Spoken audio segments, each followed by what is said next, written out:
Hello students, आज की video के अंदर हम जो टॉपिक डिस्कस कर रहे हैं वो नेशनल इनकम का जो हमारा थ्योरी पार्ट है वो डिस्कस कर रहे हैं। ठीक है, आइए चलते हैं थ्योरी पार्ट पे।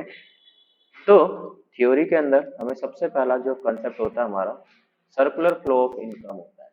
कहता है क्या है सर्कुलर फ्लो ऑफ इनकम? कहता है इट इज अ साइकिल के किस तरह से इकोनॉमी के अंदर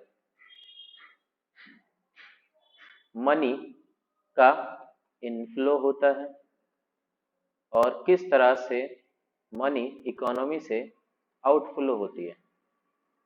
ठीक है, और किस तरह से ये मनी इकोनॉमी के अंदर सर्कुलेट होती रहती है कि इकोनॉमी में मनी का इनफ्लो हुआ, इकोनॉमी से मनी का आउटफ्लो हुआ, फिर इकोनॉमी मनी का इनफ्लो हुआ, फिर इकोनॉमी में मनी का आउटफ्लो हुआ।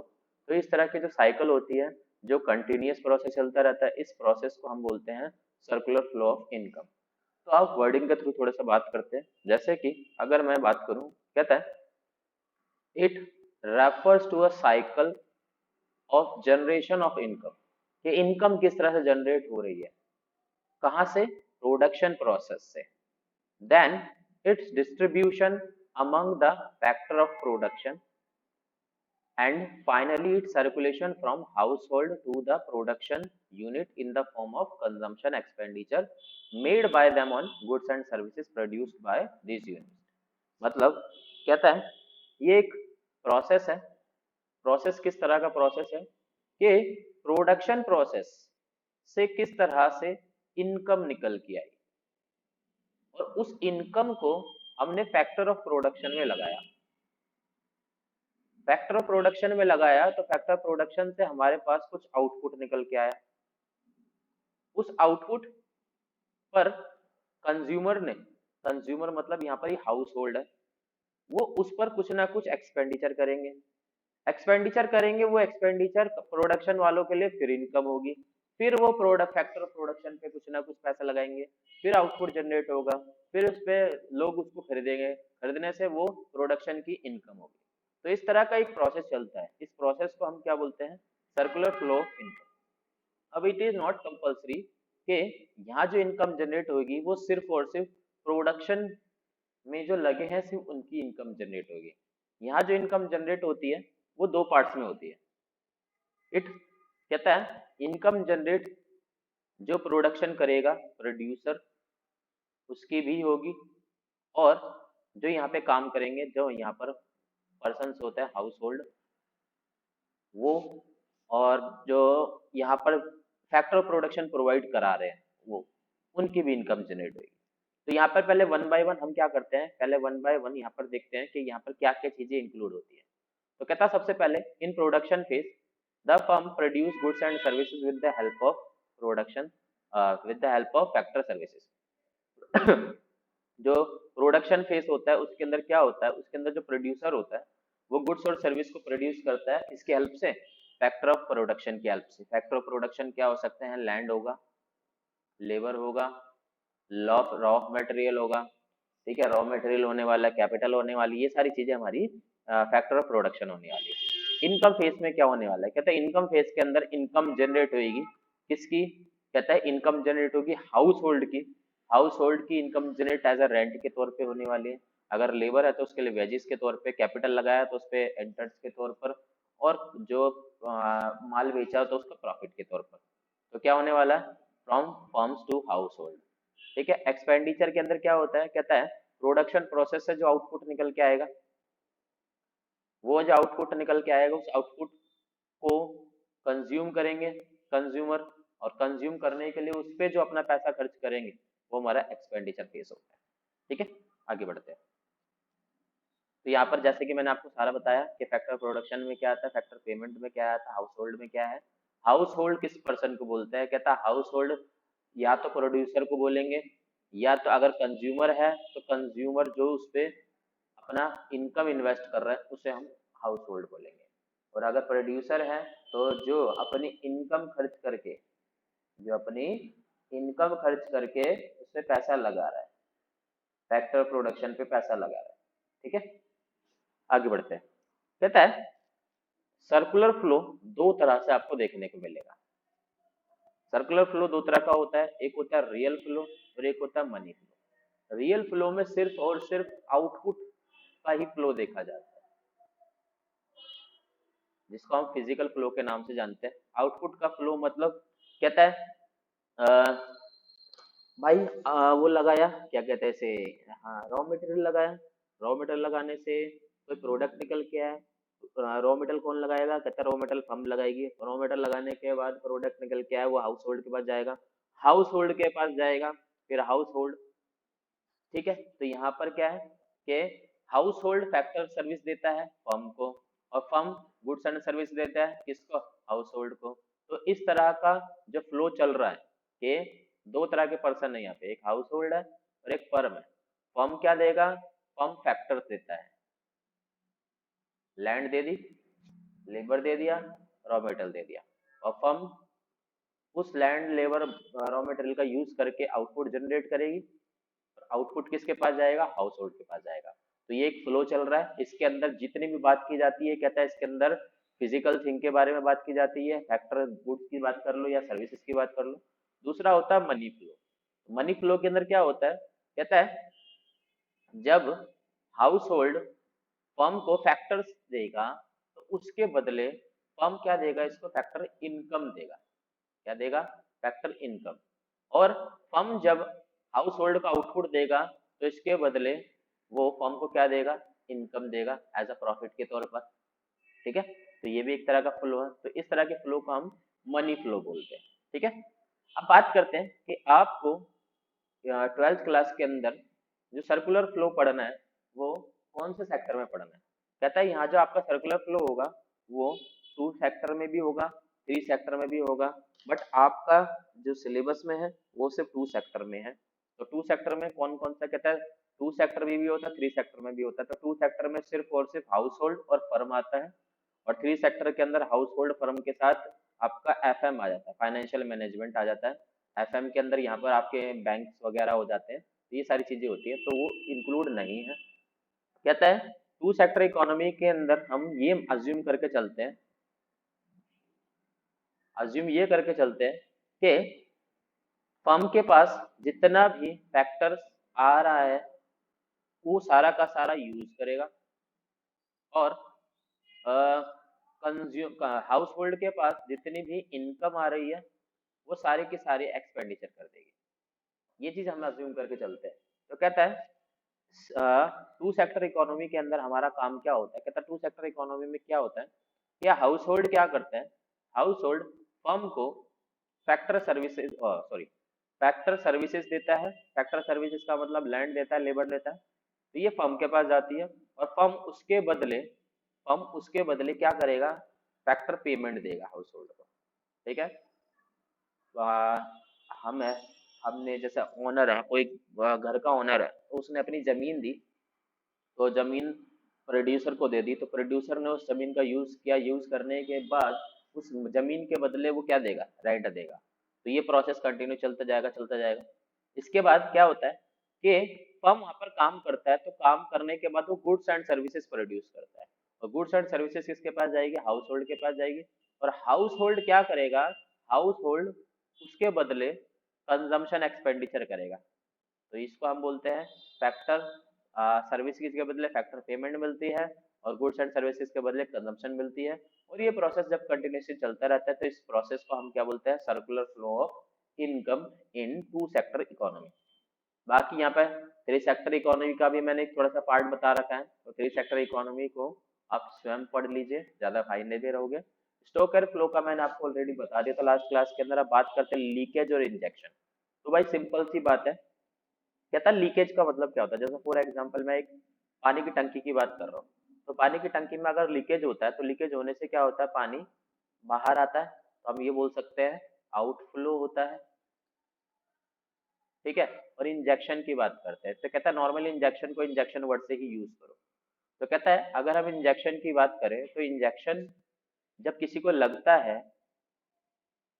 तो उसकी जो दवाई है वो शरीर में क्या होती है, इनफ्लो होती है, अंदर जाती है। तो यही सेम चीज लीकेज और इंजेक्शन का ही है, कि लीकेज का मतलब है कि जब इकोनॉमी के अंदर इकोनॉमी के अंदर क्या हो, आउटफ्लो हो, इकोनॉमी के अंदर से मनी का आउटफ्लो हो, ठीक है, प्रोडक्शन का आउटफ्लो हो तो उसको हम बोलते हैं लीकेज। और जब मनी के अंदर सॉरी इकोनॉमी के अंदर मनी का इनफ्लो हो, प्रोडक्शन का इनफ्लो हो, तो उसको हम बोलते हैं इंजेक्शन। तो जैसे यहाँ पे पहली क्वेश्चन है, पहला पॉइंट दे रखा है, कहता है it refers to the withdrawal of money from circulation flow. कहता है जो हमारा सर्कुलेशन फ्लो चल रहा था उसके अंदर से मनी बाहर आ गई है, तो उसको हम लीकेज बोलेंगे। और जब मनी का इंट्रोडक्शन हुआ वहां पर मनी डाल दी गई है तो उसको हम बोलते हैं इंजेक्शन। कहता है when household firm save a part of income it leads to leakage in the circular flow. देखो भाई, मैंने वहां पर अजम्पशन में मैंने क्या बोला था, मैंने अजम्पशन में ये बोला था कि जो क्या कहते हैं प्रोड्यूसर है वो जितना भी फैक्टर ऑफ प्रोडक्शन है वो पूरा का पूरा यूज करेगा, वो उसमें से कुछ नहीं बचाएगा। और जो हमारा हाउस होल्ड है वो जितना भी उसकी इनकम होगी वो सारे की सारी क्या कर देगा, खर्च कर देगा। तो ये अगर ये प्रोसेस कंटिन्यू चलता रहता है तो इसको हम सर्कुलर फ्लो ऑफ इनकम बोलते हैं। लेकिन अगर इसके अंदर से अगर हमें ये देखने को मिलता है कि वो कुछ पार्ट सेव कर रहा है, उसने उस कुछ पार्ट को क्या कर लिया, सेव कर लिया, तो सेव करने से क्या होगा, वो इनफ्लो में नहीं जाएगा इकोनॉमी के अंदर, वो उसके पास रह गया, तो सर्कुलर फ्लो में वो इंक्लूड नहीं होगा, तो इसलिए उसको हम क्या बोलेंगे, लीकेज। कहता है when household borrow from some external sources such that institutional and add it to in their income. कहता है कि काम के बदले पैसा नहीं मिला, उसने किसी तीसरी जगह से, जो भी हमारे फाइनेंशियल इंस्टीट्यूट होते हैं जैसे बैंक हो गया, ठीक है, लोन कंपनी हो गई, इंश्योरेंस हो गया, वहां का पैसा आया और उसको उसने अपनी इनकम में ऐड कर लिया। तो क्या हुआ, इनकम में ऐड करेगा तो इनकम को खर्च करेगा, तो खर्च करेगा तो सर्कुलर फ्लो में उसको इंक्लूड कर देगा, तो इसलिए इस तरह की इनकम को हम बोलते हैं इंजेक्शन। ठीक है, यहाँ पर लीकेज कहता है leakage refers to decrease in level of demand which leads to lower level of output in the economy. बस सीधी सी सिंपल सी बात है, लोग क्या करने लग जाएंगे, लोग सेव करने लग जाएंगे पैसे को, तो मतलब कंजम्पशन कम करेंगे, तो कंजम्पशन कम करेंगे तो ऑब्वियस सी बात है डिमांड ऑटोमेटिकली कम हो जाएगी, और इसका वाइस वर्सा यहाँ पे कर दो। ठीक है, कहता है leakage reduce the flow of income. Obvious सी बात है भाई, सेव हो गया पैसा तो सेव हो गया, तो मतलब फ्लो में स्टॉप हो गया वो पैसा, तो फ्लो में स्टॉप हो गया तो मतलब सीधी सिंपल सी बात है, वो फ्लो को क्या कर रहा है, रिड्यूस कर रहा है, और इसका वाइस वर्सा कर दो, तो यहाँ पर इंजेक्शन में ये होता है। ठीक है, आगे बात करते हैं। कहता है डोमेस्टिक टेरिटरी के अंदर मैंने आपको लास्ट क्लास में भी थोड़ा सा अच्छे से समझाया था कि डोमेस्टिक टेरिटरी होती क्या है।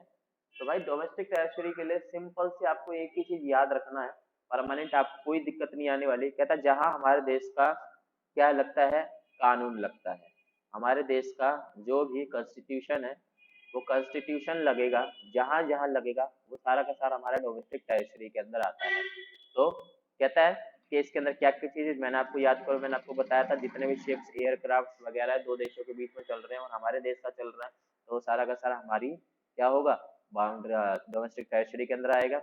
Embassies, consultancies, military. कहता है कंसल्टेंट का मतलब होता है जिसको हम बोलते हैं शांति दूतावास, दूतावास। ठीक है, दूतावास क्या होता है, कहता है अगर हमें अपना संदेश नॉर्मली क्या है कि दूसरे देश के पास कंटिन्यूसली पहुंचाना, या अपने जो पुराने जमाने में क्या होते थे, जैसे एक राजा होता था, वो राजा दूसरे राजा के पास अपना किसी तरह का कोई संदेश पहुंचाता था, तो वो क्या करता था, ये राजा उस राजा के पास अपना दूत भेजता था जिसको हम बोलते थे शांति दूत। ठीक है, तो इस तरह से ये क्या होता था, यहाँ पर संदेश पहुंचाता था, और ये राजा चाहे इसका कितना भी बड़ा दुश्मन क्यों ना हो, वो इस दूत के साथ कुछ नहीं करता था, कुछ नहीं करता था, वो उसको प्यार से बुलाता था, खिलाता पिलाता था और भेज देता था।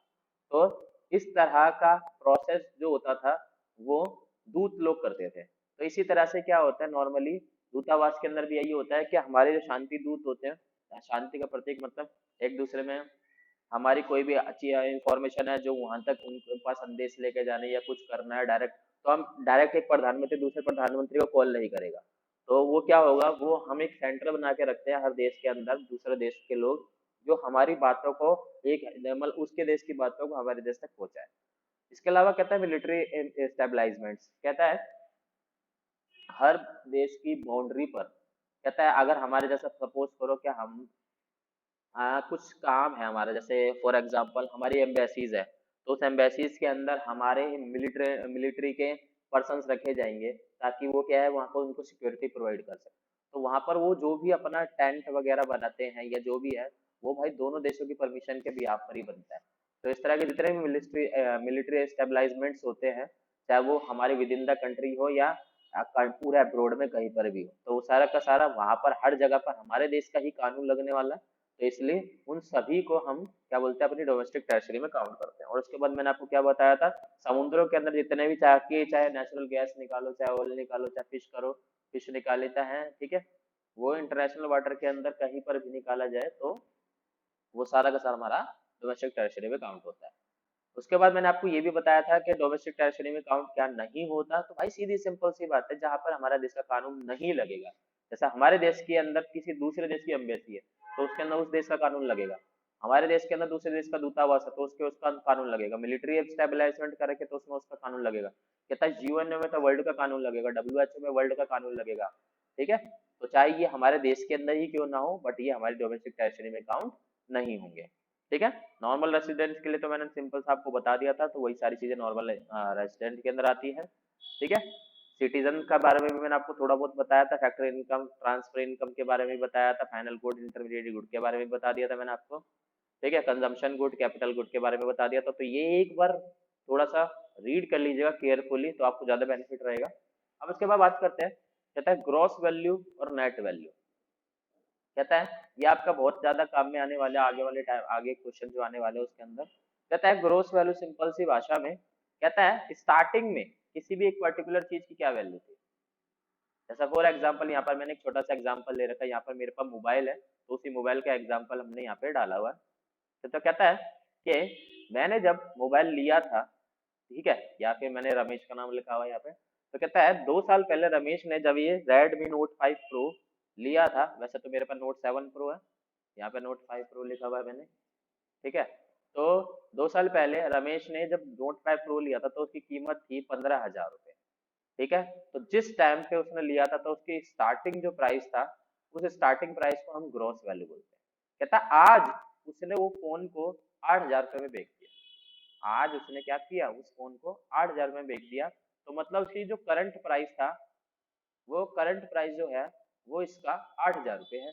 तो जो करंट प्राइस होता है, उस करंट प्राइस को हम नेट वैल्यू के नाम से बोलते हैं। तो हमने यहाँ देखा क्या था कि चीज 15,000 की थी, अब वो चीज 8,000 की रह गई है। तो यहाँ पर क्या है, एक ड्यूरेशन आया, उस ड्यूरेशन के अंदर इसकी वैल्यू में क्या हो गया, गिरावट आ गई।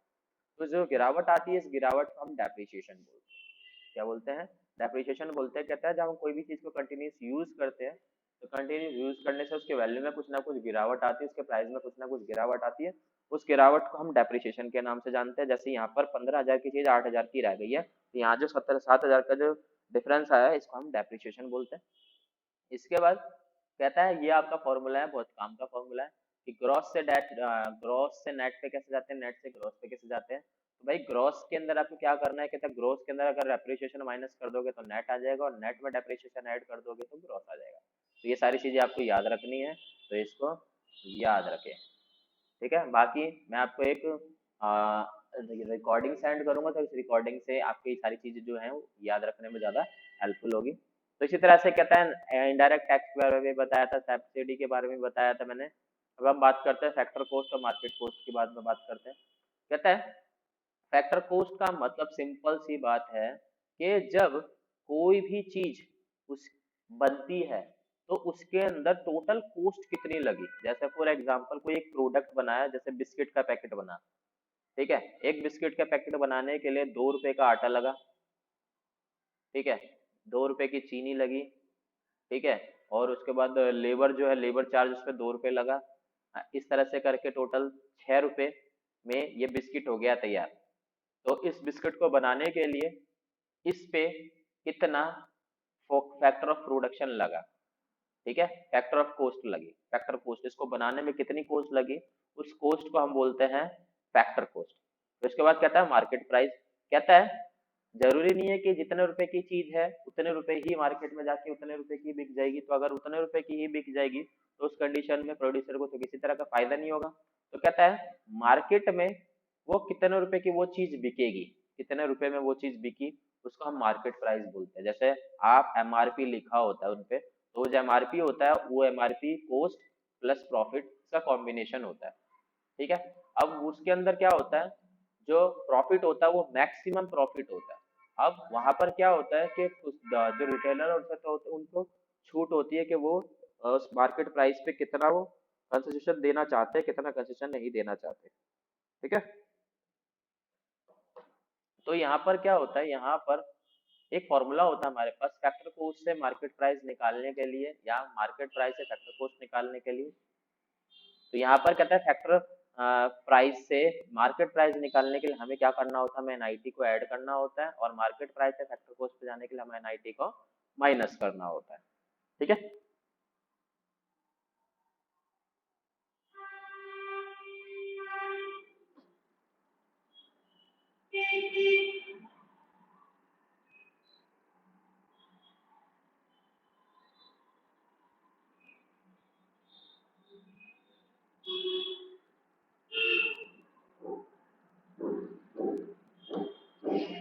बाकी एनएफआईए के बारे में मैंने आपको बताया था, एनएफआईए के अंदर आपको ये तीन चीजें याद रखनी है।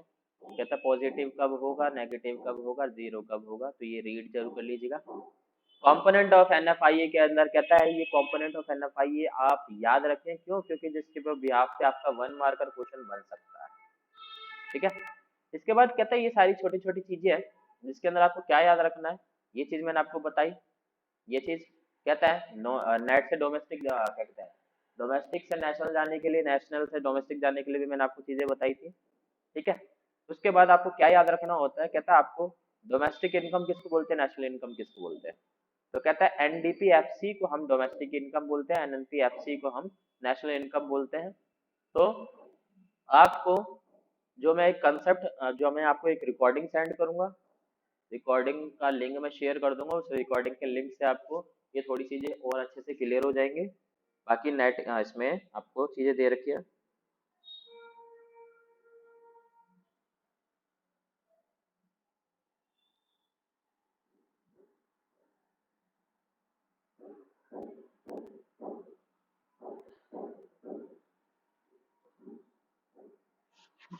ये चीजें मैं आपको और अच्छे से तब समझाऊंगा जब मैं इनके क्या करने वाला हूँ, जब मैं आपके लिए प्रैक्टिकल क्वेश्चंस कराऊंगा तो मैं इनको और अच्छे से समझाऊंगा। अभी थ्योरी पार्ट के अंदर इसको इतना डिटेल में समझाने की जरूरत समझता नहीं हूँ। चलो आगे बढ़ते हैं। तो इसके अंदर अब जो थ्योरी का जो कंसेप्ट है वो थोड़ा सा ये वाला कंसेप्ट है, जो थोड़ा सा आपको थ्योरी के अंदर पूछ लिया जाता है। तो कहता है जो हमारा नेशनल इनकम होता है वो दो प्राइस पे निकाला जाता है, एक होता है हमारा करंट प्राइस पे और एक होता है हमारा कांस्टेंट प्राइस पे। कहता है करंट प्राइस क्या है, तो कहता है नेशनल इनकम में at current price is the money value of goods and services produce in a year measure at the price of current year, it is also known as nominal income. मतलब जैसे for example मैं 2011 से 2020 की national income को count करना चाहता हूँ, कि कंपैरिजन करना चाहता हूँ कि क्या है। तो कहता है 2020 का जो प्राइस चल रहा है तो ये मेरा करंट ईयर चल रहा है, तो करंट ईयर के प्राइस पर जो मैं नेशनल इनकम निकालूंगा तो इसको मैं नॉमिनल नेशनल इनकम बोलता हूँ। लेकिन जब मैं कांस्टेंट प्राइस की बात करूँ, कांस्टेंट प्राइस का मतलब होता है जो मेरा बेस ईयर है, जिस ईयर से मैं नेशनल इनकम को क्या कर रहा हूँ, मेजर कर रहा हूँ।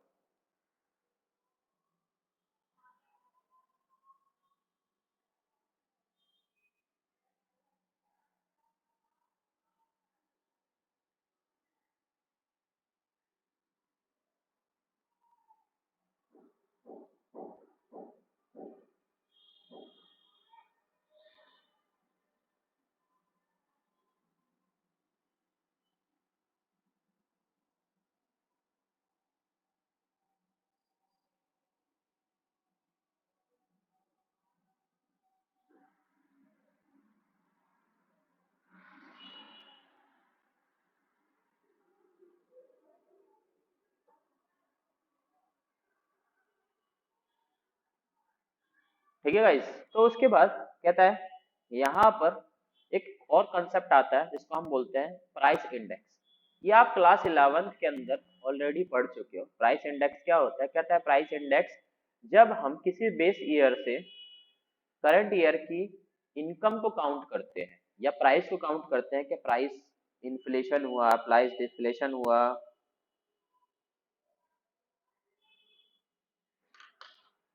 एक मिनट।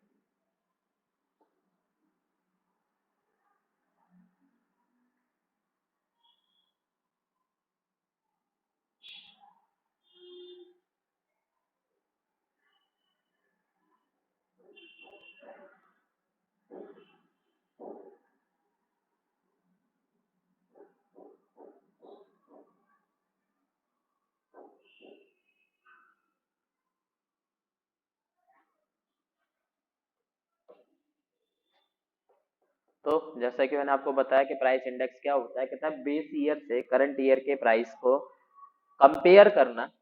ठीक है कि हाँ, अगर हम बेस ईयर के ब्याह पे देखें करंट प्राइस को तो कहता है प्राइस में इन्फ्लेशन आया, प्राइस में डिफ्लेशन आया, कितना प्राइस बढ़ गया है, महंगाई कितनी बढ़ गई, ये सारी चीजें देखते हैं तो वो हम प्राइस इंडेक्स से देखते हैं।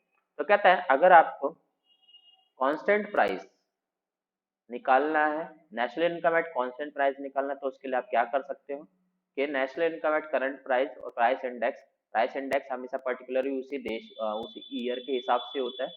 ठीक है, इंटू 100 कर देंगे तो इससे आपका क्या हो जाएगा। तो ये वाला जो क्वेश्चन है ये आपका 1 मार्कर क्वेश्चन के बिहाफ पे बहुत अच्छा क्वेश्चन होता है। फिर उसके बाद आपसे एक क्वेश्चन पूछा जाता है कि रियल जीडीपी इस विच वन, दोनों में से कौन सी जीडीपी ज्यादा बेस्ट होती है, नॉमिनल जीडीपी बेस्ट होती है या रियल जीडीपी बेस्ट होती है। तो उसके लिए मैंने आपको यहाँ पे बहुत अच्छे से क्लेरिफाई किया हुआ है, इसको एक बार रीड कर लीजिए, ज्यादा आपको समझ में आएगा। इसके बाद आता है जीडीपी डिफ्लेक्टर। जीडीपी डिफ्लेक्टर क्या है, कहता है इट मेजर और the average level of price of all goods and services that make up GDP. It is used to eliminate the effect of price change and determine the real change in physical output. कहता है GDP reflector एक तरह से क्या होता है, कहता है फेवर में जीडीपी को लाने के लिए, कहता है जीडीपी को अच्छा सा बनाने के लिए यूज किया जाता है। इसके लिए जीडीपी रिफ्लेक्टर जो होता है वो हमें ये दिखाने का काम करता है कि जीडीपी का फिजिकल लेवल क्या होना चाहिए। तो उसके लिए हम क्या करते हैं, फॉर्मूला करते हैं। तो फॉर्मूले में क्या था, नॉमिनल जीडीपी अपन रियल जीडीपी इंटू 100 करते हैं। तो वहां से हमारे पास एक रेट निकल के आता है। वो रेट जितना ज्यादा होगा वो हमारे लिए फायदेमंद होता है, जितना कम होता है उतना हमारे लिए घाटा होता है। इसके बाद कितना हमारा अगला कंसेप्ट है, कहता है जीडीपी एंड वेलफेयर।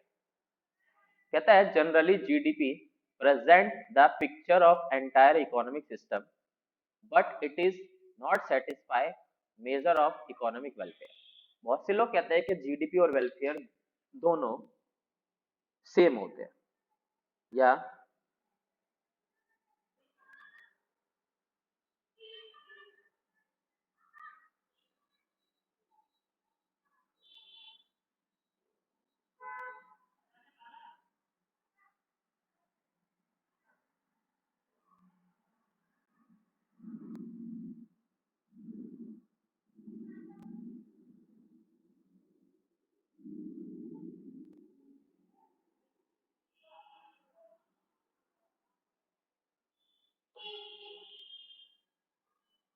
या फिर ये बोलते हैं कि जो जीडीपी और वेलफेयर है वो एक दूसरे से रिलेट करते हैं।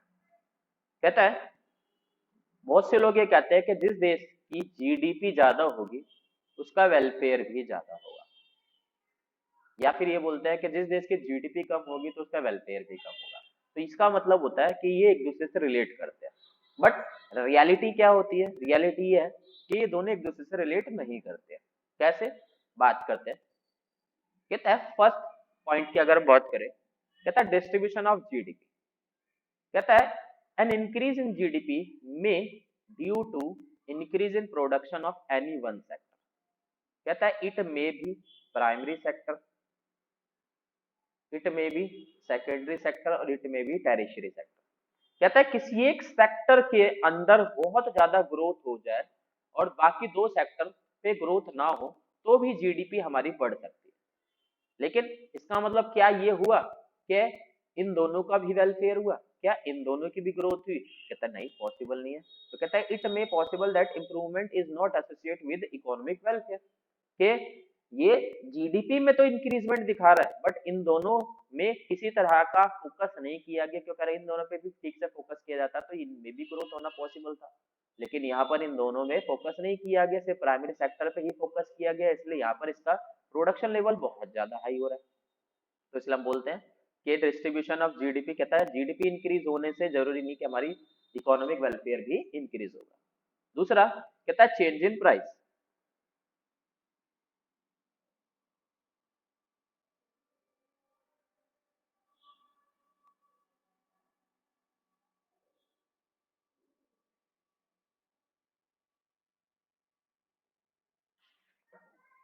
कहता है if the GDP of a country increase due to increase in general price level but not because of change in physical output, then it will not be a reliable index of welfare।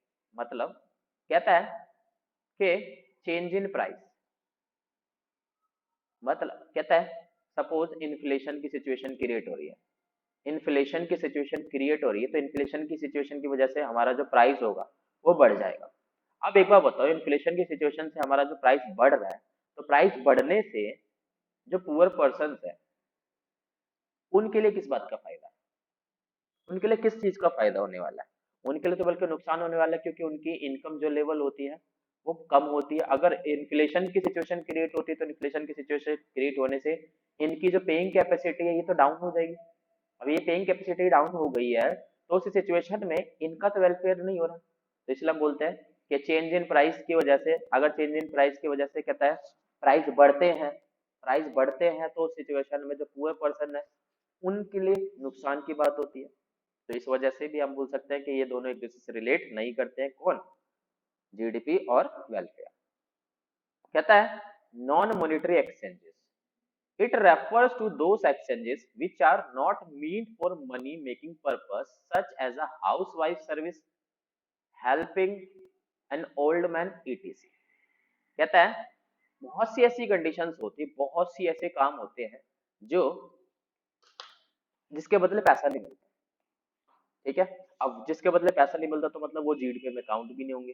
तो लेकिन क्या उससे income generate नहीं होनी चाहिए? जैसे for example, जैसे हमारी मम्मी है, हमारे घर में काम करती है, तो घर में काम करती है तो उसके बदले क्या उनको पैसा दिया जाता है? हम उनको पैसे देते हैं? नहीं देते। अब उनकी जो सर्विस है, क्या वो सर्विस फिर जीडीपी में काउंट होगी? जब वो जीडीपी में काउंट नहीं होगी तो उस कंडीशन में क्या उनके लिए वेलफेयर है? क्यों? क्योंकि हर एक सर्विस, हर एक काम, किसी भी तरह का अगर कोई काम किया जा रहा है तो काम के बदले पैसा होना चाहिए, पैसा मिलना चाहिए।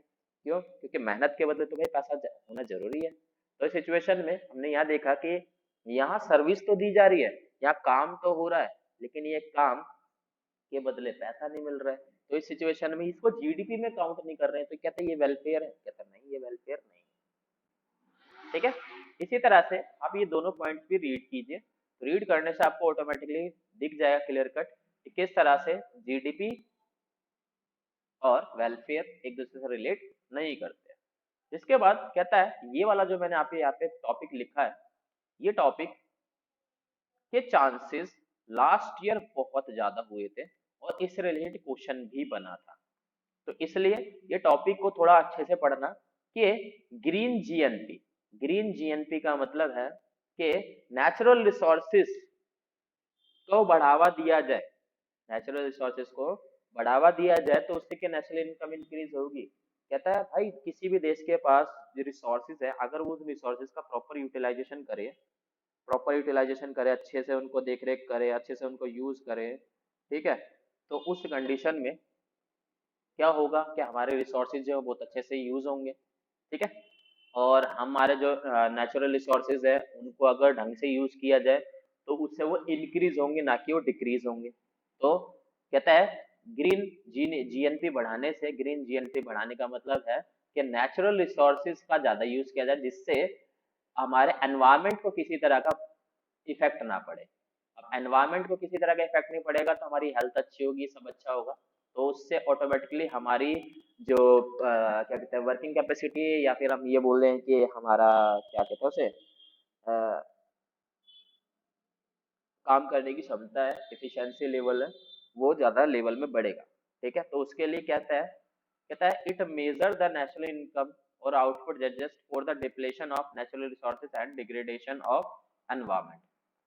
ठीक है, कहता है it leads to sustainable development use of natural resources. कहता है ग्रीन जीएनपी के अंदर सीधा सिंपल सा है कि यहाँ पर हम नेचुरल रिसोर्सेज को बढ़ावा देने वाले हैं। तो नेचुरल रिसोर्स को बढ़ावा देने के लिए क्या क्या किया गया है कि सब्स्टिट्यूट सस्टेनेबल यूज किया गया नेचुरल रिसोर्सेज का। ठीक है, ग्रेटर सस्टेनेबिलिटी की गई है, और उसके बाद distribution of benefit of development, sorry, it facilitate equality distribution of benefit of development के पुअर को भी रिच को भी, ठीक है, दोनों को इक्वल डिस्ट्रीब्यूशन दिया गया है। कि यहाँ पर अब हम सारा का सारा काम फर्टिलाइजर जैसे केमिकल चीज का ही यूज नहीं कर रहे हैं, हम ऑर्गेनिक चीज का भी यूज कर रहे हैं, तो दोनों को बढ़ावा दिया जा रहा है। तो इससे क्या होता है कि जो छोटे दर्जे के जो लोग हैं उनको भी पूरा पूरा काम करने में सहयोग मिलता है। तो ये सारी चीजें इसके अंदर आती हैं। तो ये यहाँ पर तो मैंने बहुत छोटा सा पार्ट लिखा है। यहाँ पर आप कोई भी रेफरेंस बुक उठाइएगा, और रेफरेंस बुक उठाने के बाद वहां पर इसके बारे में ज्यादा डिटेल में पढ़िएगा, क्योंकि ग्रीन जीएनपी पे क्वेश्चन बनने के चांसेस बहुत ज्यादा है। ठीक है, तो ये सारी चीजें मैं, अगर आपको किसी तरह का डाउट होता तो चैट ऑप्शन में लिख देना, तो मैं जब देखूंगा डाउट तो उस कंडीशन में मैं आपको वो सारा डाउट भी क्लियर कर दूंगा। तो चलो, इस क्लास के अंदर इतना ही।